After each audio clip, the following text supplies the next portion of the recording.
Mesdames, Messieurs, bonjour. Le documentaire que vous allez suivre traite d'une question d'ordre éducatif en particulier, une question d'organisation en général.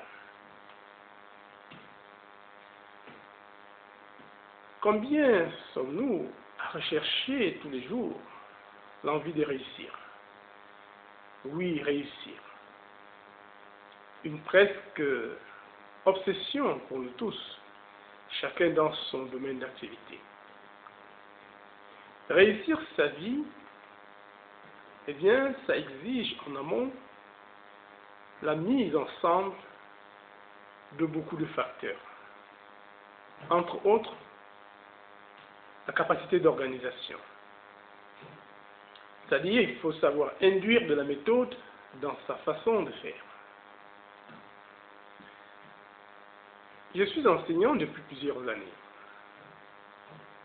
Et en raison du souci permanent de la proximité avec les élèves, tout enseignant qui est attentif peut se rendre compte que, eh bien, il y a une question constante, une question récurrente qui revient souvent chez les élèves, en particulier ceux des classes du premier cycle.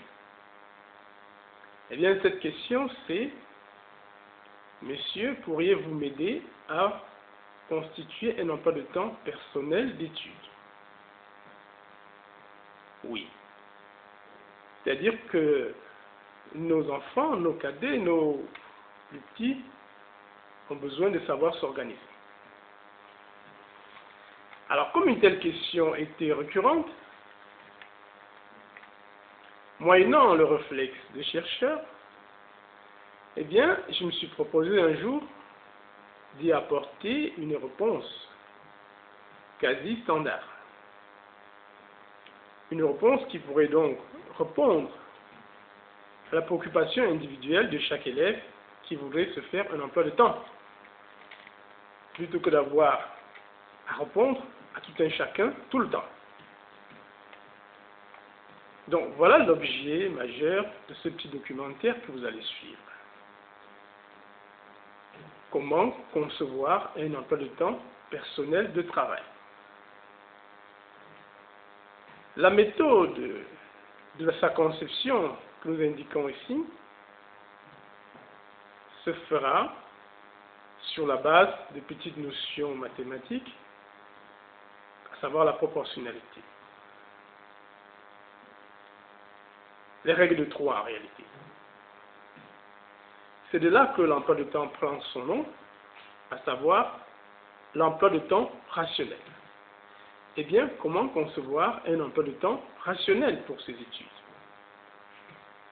Voilà une question qui, nous espérons, pourra apporter quelque chose à l'ensemble des élèves et étudiants qui nous écoutent, tout au moins. Alors, venons-en à la manière effective de concevoir un emploi de temps rationnel, ou encore un emploi de temps proportionnel. Avant d'y arriver, nous pensons qu'il serait intéressant de rappeler d'abord dans un premier temps quelles sont les caractéristiques d'un bon emploi de temps. Un bon emploi de temps, il doit naturellement comporter toutes les matières que l'élève est susceptible d'étudier. Deuxièmement, c'est là que le nombre de l'emploi de temps intervient. Un bon emploi de temps doit accorder à chaque matière un temps proportionnel à son coefficient. Donc, c'est tout naturellement qu'un élève accordera 2 fois plus de temps à une matière de coefficient 4 qu'à une matière de coefficient 2. Et troisièmement, un bon emploi de temps doit être préventif. C'est-à-dire qu'il doit permettre à l'élève de traiter au préalable ses cours, ses exercices, avant d'arriver à l'école, le lendemain ou le surlendemain. Voilà pour ce qui est des caractéristiques d'un emploi de temps de qualité.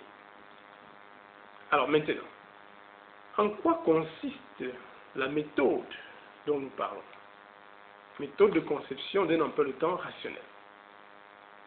Eh bien, la première étape consiste à recueillir les disponibilités personnelles. Cette étape, donc, est liée à l'individu.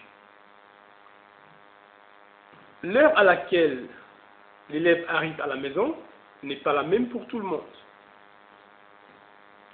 Les tâches ménagères, les loisirs varient d'un individu à l'autre également. Raison pour laquelle cette première étape de la conception d'un emploi de temps rationnel dépend fortement de la vie de tout un chacun. Toujours est-il que, fondamentalement, il s'agit pour chaque élève ou étudiant de recueillir les heures de travail du lundi, du mardi jusqu'à dimanche, les totaliser par jour et faire le total hebdomadaire des heures de travail qu'on est susceptible de faire. Appelons ce total grand H. C'est le nombre d'heures, je rappelle, individuelles de travail qu'on peut mener par semaine, en privé, en dehors des heures ordinaires de cours. C'est là la première étape de la conception d'un emploi de temps rationnel. La deuxième étape consiste à recenser les différentes matières que l'on a à l'école. Et surtout, pour chaque matière, relever son coefficient. Et enfin, totaliser tous ces coefficients. Donc, la deuxième étape consiste à dégager le total des coefficients de toutes les matières que l'on effectue en classe. Appelons ce total grand C. Troisième étape, c'est là qu'interviennent les calculs proportionnels. Eh bien, on fait des règles de 3 de la manière suivante. Si pour un total de C coefficients, on dispose d'un nombre grand H d'heures, eh bien, pour coefficient 4, quel sera le nombre d'heures à consacrer? Cette petite règle de 3, 4 fois grand H divisé par C, nous donne le nombre d'heures à consacrer à une matière de coefficient 4. Bien sûr, on pourra en déduire le nombre d'heures à consacrer en moyenne, nous disons, à une matière de coefficient 2. On fait ainsi pour les matières de coefficient 3 également. Le nombre d'heures moyen à consacrer, ce sera de 3 fois grand H divisé par C. C'est une simple règle de 3, une petite proportionnalité que chaque élève est susceptible de faire, du moins aussitôt qu'on a franchi la classe de 5e.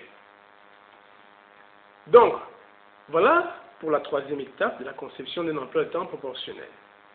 Il s'agit donc de calculer les heures H1, H2, H3 jusqu'à HP à consacrer à chaque matière dans son emploi de temps proportionnel à la maison. Quatrième étape, eh bien, elle consiste à insérer ces heures-là dans un tableau, dans un échiquier où on a marqué lundi, mardi, mercredi, jeudi, vendredi, samedi et dimanche. Il s'agit de disposer ces heures-là de manière à pouvoir les respecter dans les études. Et nous avons dit, ou alors nous disons, puisqu'un emploi de temps doit être préventif, il est souhaitable que dans l'insertion de ces heures dans l'échiquier, qui sera l'emploi de temps définitif, eh bien, qu'on fasse un décalage d'un jour, ou alors même de 2. Qu'est-ce que cela veut dire? Ça veut dire faire, par exemple, le dimanche, les matières qui passeront en classe le lundi. Ça, c'est pour un décalage d'un jour en arrière. Ou alors, faire le samedi les matières qui passeront en classe le lundi, pour un cas de décalage de 2 jours. Voilà globalement résumé, mesdames, messieurs, ce que c'est qu'un emploi de temps rationnel et comment le concevoir. Pour finir, vous avez dû remarquer que même si c'est des élèves qui ont posé ce problème, eh bien, il peut également aider des étudiants. Ou encore, même si vous n'êtes pas élève ou étudiant, vous pouvez, sachant que dans la semaine, vous avez un certain nombre d'activités que vous menez au quotidien. Vous pouvez dégager ces différentes matières, accorder à chacune d'elles un coefficient, et vous retrouvez dans la situation d'un élève ou d'un étudiant qui a des matières et des coefficients à passer. Dans ce cadre-là, eh bien, l'emploi de temps rationnel peut également vous être utile. Mesdames, Messieurs, merci de nous avoir accordé votre attention. Nous osons croire que vous avez aimé. Ce reportage est une présentation, une production de la Centrale panafricaine des recherches scientifiques et culturelles, dont le siège est à Douala, au Cameroun. Quant à moi, pour vous servir, je m'appelle Com Bernard, chercheur indépendant. Merci de nous avoir suivis. Restez connectés à la Centrale panafricaine de recherche scientifique et culturelle pour d'autres documentaires de même type, des documentaires scientifiques pour vous servir. Au revoir.